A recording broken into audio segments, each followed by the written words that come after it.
Hi guys, welcome back to the second video on the channel today. Now I have decided to include excuse my nose, the VAR situation in with this video because it's actually quite a big talking point with the game.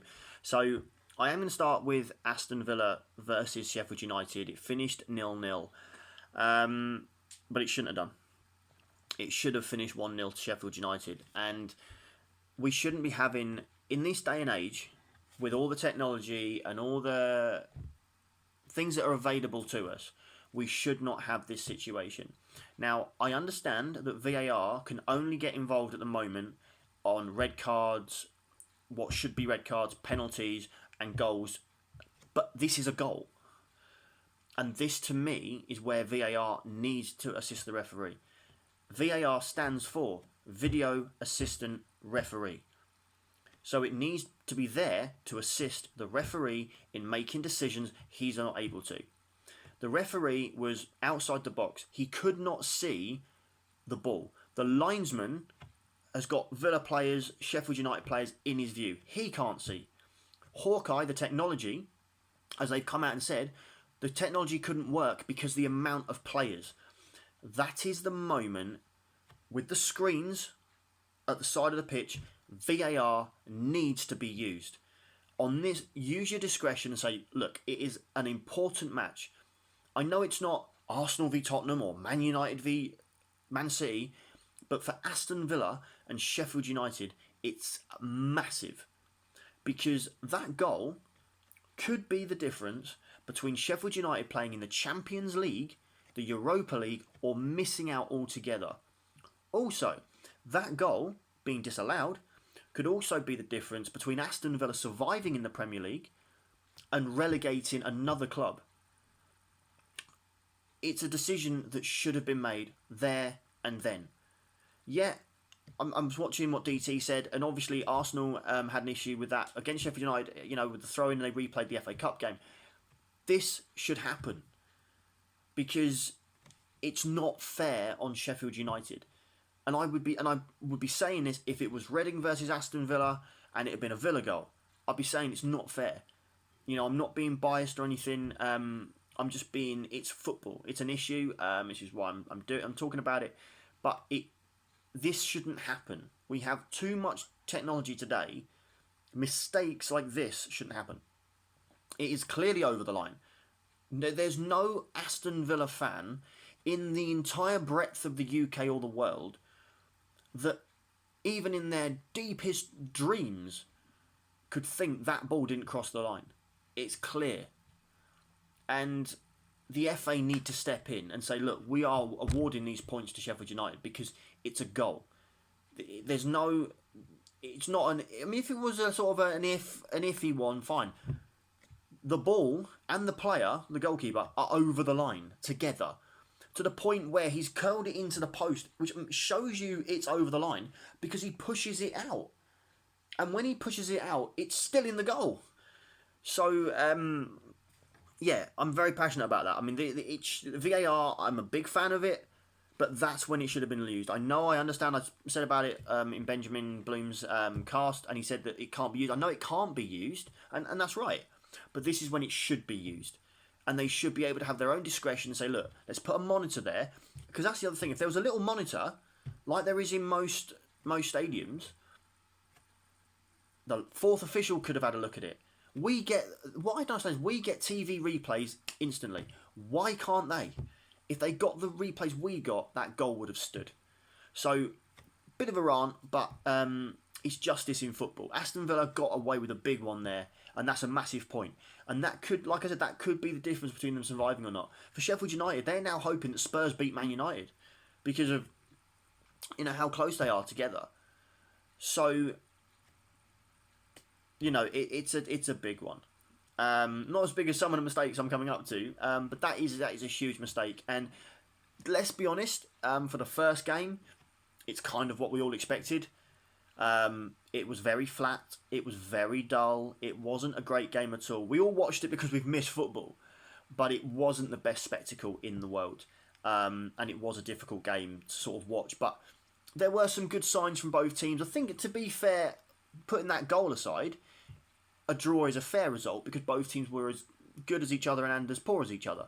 But that is a big talking point, and it should have been given, but it wasn't. So we have to move on. Let me know in the comments what you think, guys. If you're Aston Villa fans, obviously you're delighted you got the point, but let me know what you think. So let's move on to the second game. Now, this game was very entertaining. It was completely sort of different. Manchester City 3, Arsenal 0. Arsenal's defensive issues continue. I believe it was Marian Xhaka that got injured early on. Please correct me if I'm wrong. So those two went off. Arsenal's defence got changed. And on come David Luiz. Now, I haven't really kept up with what the issue is going on with David Luiz at the moment at Arsenal. For some reason, the Arsenal fan TV was saying that he wasn't meant to play. And he comes on.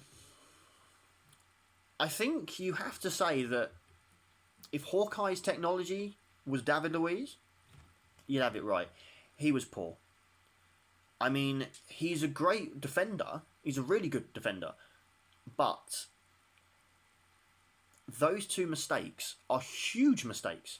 Because again, a bit like the Villa situation, the Sheffield United, this could cost Arsenal Europa League football, Champions League football. They could finish with nothing.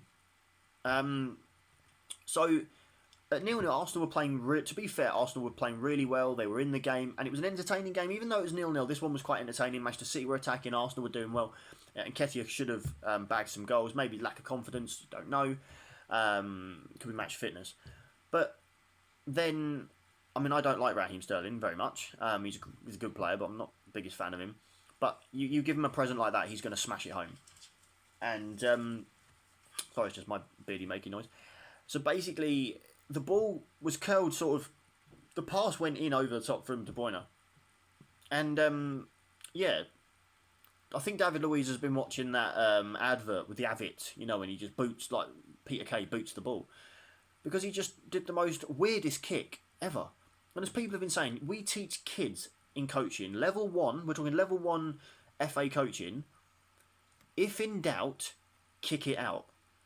Because you can then reshape yourself. Even though you're throwing to the other team, you can settle yourself. Why didn't he just put his foot through it and get rid of the ball? Instead, he done the most stupidest... He tried to go with his knee, I think, and it spun over him and gone into the path of Sterling, who was, fair play to him, buried it with no need for goal line technology or VAR there. So you go into half-time, and now Arsenal have conceded right on the whistle. And as DT again said, it felt a little bit like Anfield, where they then conceded in the second half straight away. David Luiz. It's a clear penalty, you don't need VAR. It's a goal-scoring opportunity, because the player would have been through, and he would have buried it. Red card. So not only now have you cost your team 2 goals, you've cost them a red card, and you've now cost them the game. Now, fair enough, he came out after the game and said, hands up, my fault, I apologise. Yeah, but you shouldn't be doing it in the first place. You shouldn't have to, as a professional footballer, you shouldn't have to come out and apologise. The third goal, fair enough, great goal from Foden. It's nice to see him score. But all in all, credit again for Arsenal to be fair, because there was a long period, Claude said this, there was a long period of time where Arsenal went down to 10 men after 2-0 and didn't concede. So, to be fair, that game easily could have gone 3, 4, 5, 6, 7, 8 and just keep going up, but it didn't. And that's fair play to Arsenal. So that puts them in good stead going into their game with Brighton on Saturday. So, guys, that kind of completes the video today for the review of those 2 Premier League games and also the discussion. Get involved with the discussion. Do you think I'm completely balmy about VAR? Do you think it, just accept it? What is your opinion? Good or bad? Let's see it. Thank you again, like I say, to the subscribers. If you're new around here, please like and subscribe. Please let your friends know about the channel. And do go and watch the League 2 video I've done as well.